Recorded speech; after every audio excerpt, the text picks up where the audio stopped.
Welcome to Strictly Biz News. I am Alfonso Santinello. Natasha, it's been a while. Yes, it's been. And I'm excited because I'm speaking up. The Corey voice. Yeah, it's the Corey voice.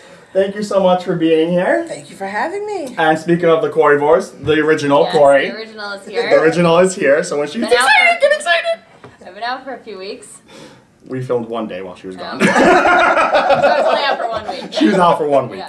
Yeah. We have some really good topics this week. First up, LinkedIn opens floodgates to teens to the launch of university pages. So basically they've launched already university pages that describe college courses, universities, showcases, people that have gone there, the fraternities. So high school students basically get a sense of schools and who's been involved and being able to connect with people and stuff like that. And what the LinkedIn? Whoa. Seriously, Yeah, I'll bleep that out, but like, why open it to high school? Like, this is ruining LinkedIn. This is the beginning of the end for LinkedIn for me. I see that right now. And this is what, social media is what I do. You're opening it up to high school students, done. Yeah.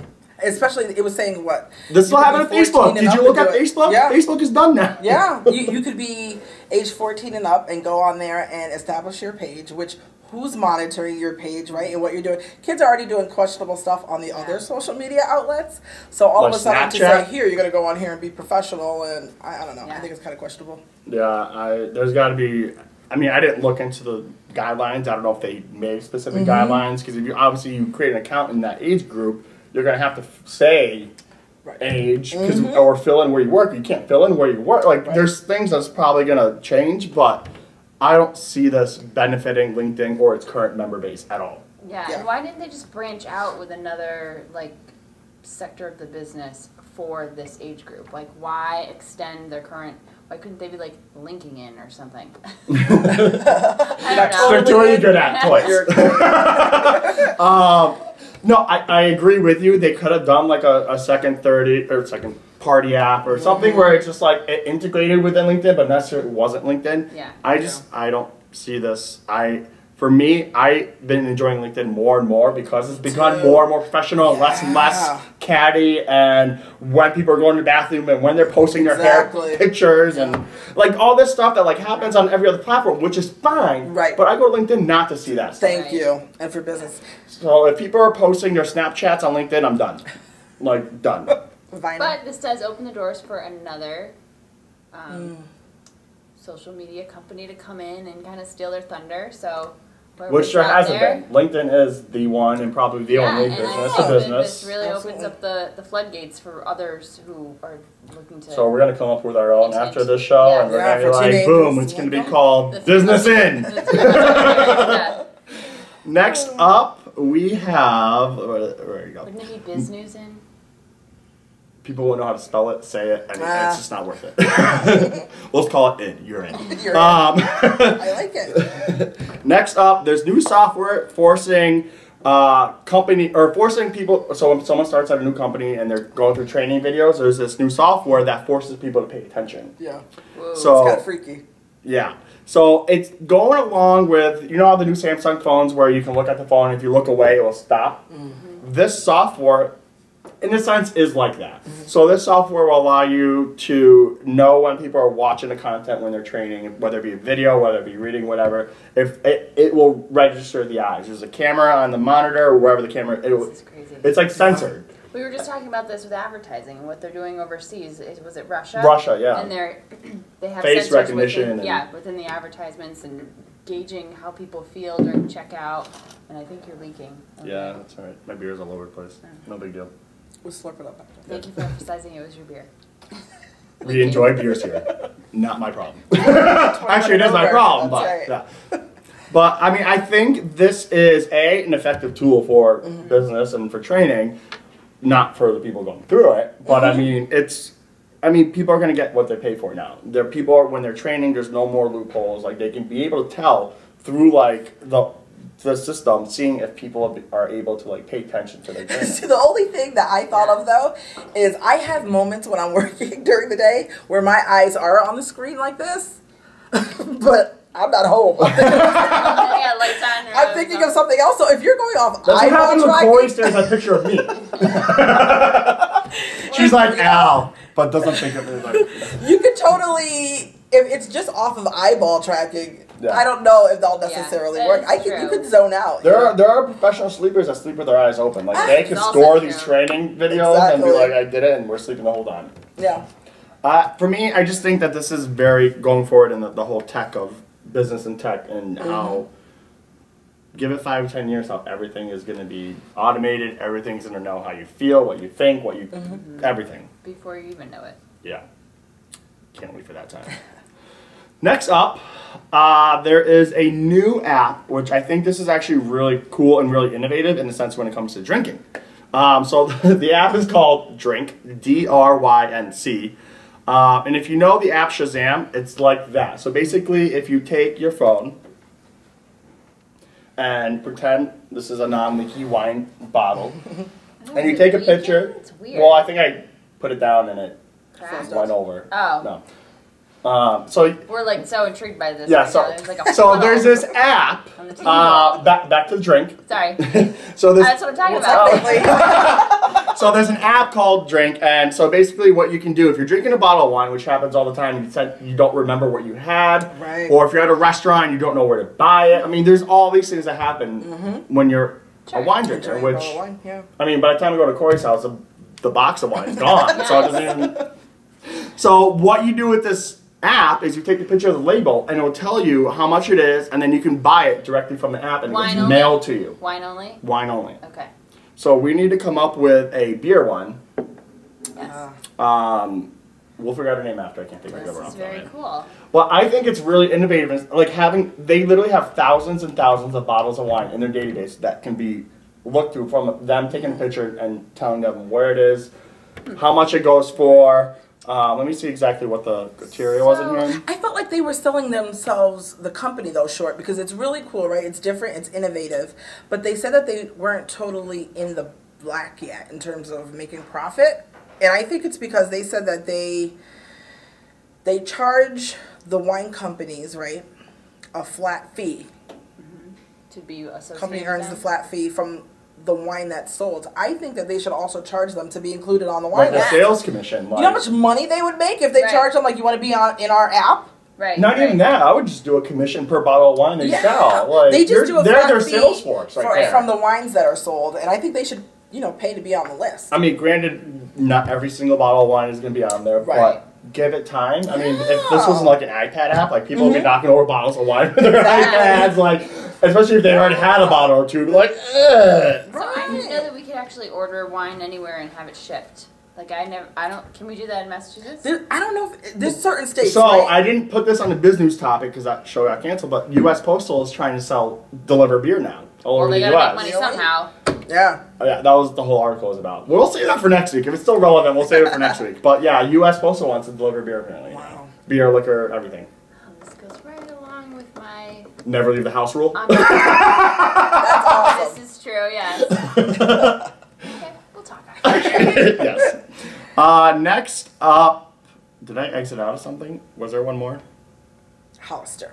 Yes, sorry, I clicked on the wrong thing. Clearly, I haven't read any of the topics. Clearly, I need to put this away for right now. So Hollister, which is it's a sister company of Abercrombie and Fitch, but it's on a cheaper model, Yep. cheaper Yes. scale. They have to redesign their storefronts now because of disabled. Let me get this company. I don't want to mess it up. So, an advocacy group for the disabled says a federal judge has given Hollister Company until January of 2017 to modify entrances of its stores, all of them, so they're wheelchair accessible. Because they always have the two steps. Yeah. They have So it yeah, where it's like a it's like hut. They have it when you it's go like a in. deck. They do have the accessibility through the side. Every store, I think the article said a majority of the stores have it covered by tables, by clothing. So even if people Yeah. by Yeah. handicap can't go on the stairs and they have to get wheeled in or whatever it is, it's a process. And it's like it feels like they're not welcome there. Right. I think they're right. I mean, for example, you go to Holyoke Mall, like why would you have, it's just Right. makes no. I've never thought of that before. Me either. And this is so when I was reading it, right, I thought, first of all, why did you allow them to build that like that in the first place? Right. ADA laws existed. Yeah. So how would you even get approval? I know And then you that's get to I was, like, 2017? in awe. Yeah, they that- have to. Yeah, till 2017. I can't believe this hasn't come up before this. So That's what the I company said. is, Yep. so the Colorado Cross Disability Coalition says a ruling Friday the federal judge in Denver, it all started in Colorado, requires Hollister to make changes at a rate of 77 stores per year so they are more accessible. Yeah. So it's allowing them to not do it all at once, because I mean it is going to be Expensive. expensive. But 77 stores per year is still a lot of stores. So I mean that's why I think they're did it over the course of the year. But I mean I still think, I mean, look at all the clothing stores that are happening. I mean, we look at stuff with Abercrombie that happened. I think people are very, when it's going against the materialistic type of stuff, they're becoming more like, well, no, like, F you, like, this is not how it should be done. And, you know, good for this organization for, like, stepping up and be like, what, you know, we want to shop here. Like, it's like, it's what Abercrombie is doing, but not in they're doing it in a submissive way. Like allowing specific types of shoppers in, allowing specific types of people. Like Abercrombie is flat out saying like who they wanted for customers. Right. Hollister, I think they're doing it in a more submissive way. And they just got caught. Yeah. I just can't believe that it even got approved, especially because you know how there are so many old buildings who are slowly trying to bring themselves up to code. Yeah. So the fact that you were built, you know, relatively within the last 20 years or so, without meeting code is just weird to me. Yeah. I don't know. Little tidbit. I don't know if you know, you have to know this. I actually worked a summer at Hollister.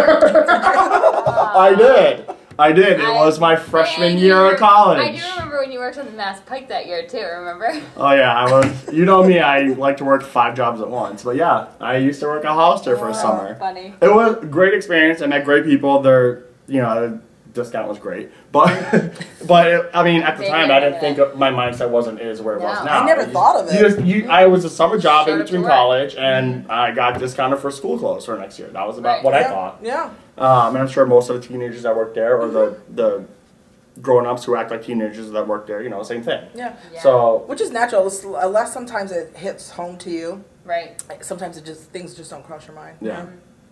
Wow. Yeah. So Natasha, thank you so much for coming. Thank you guys for having me. We will be right back with Kim Williams of Bay State, and we are going to go over the Bay State Health Diversity and Inclusion event coming up in September. That was a mouthful. Nice. Yes, we'll be right back. And welcome back. I'm here with Kimberly Williams of Bay State Health. Kimberly, thank you so much for being here. My pleasure. So, Bay State is putting on a conference, Diversity and Inclusion Conference. That's right. And what's the date for that? September 10th. September 10th. Tuesday, September 10th. So, let's back up a little bit. For the people that may not know you, what is your role at Bay State? I work at Bay State as a diversity consultant, which is shorthand for I do a little bit of everything. But my primary role there is really focusing on education and awareness for Bay State Health employees. And because of our organization's charitable mission, we often do a lot of work around diversity and inclusion for our community partners as well. So, for the people that may be living under a rock and may not know what diversity and inclusion mean, what does it mean? Okay, so that's really a big part of this conference. Yeah. But just to give you a little teaser, when we define diversity at Bay State, what we're really talking about are all the things that make us different from one another, right? So no two of us are alike. No matter how many similarities we might have, there are that many things that make us different from our personality type, the way we work, our ethnic background, our experiences, our religion. So we all are different from one another. And there's a lot of value in that difference, as that's what our belief is, and there's all kinds of research that indicates that to be true. But the challenge is that sometimes those differences get in the way of allowing us to work well together with a group or as a team. Because I have my set of beliefs and experiences that may be very deeply rooted. You have your own set of experiences and beliefs that may be deeply rooted, and sometimes those collide. And that's what inclusion is. So inclusion is how do we structure our behavior and our attitudes so that we can leverage those differences for positive and for growth and development and to further the mission of the organization ultimately. So how do we leverage those differences in a way that's positive? So that's what diversity is, that's what inclusion is, that's the work of our office, and our conference is designed to really speak to people on a very high level around diversity and inclusion. So again, what is it? Why is it important? Who should care about this, and how can you care? How can you demonstrate that you care about it? So very surface. We're not going to dig deep to talk about all the different dimensions of diversity, but we'll talk about things like how to be a champion. What is a diversity champion, and what are some things that you can do to support diversity and inclusion in your organization, no matter what that organization is.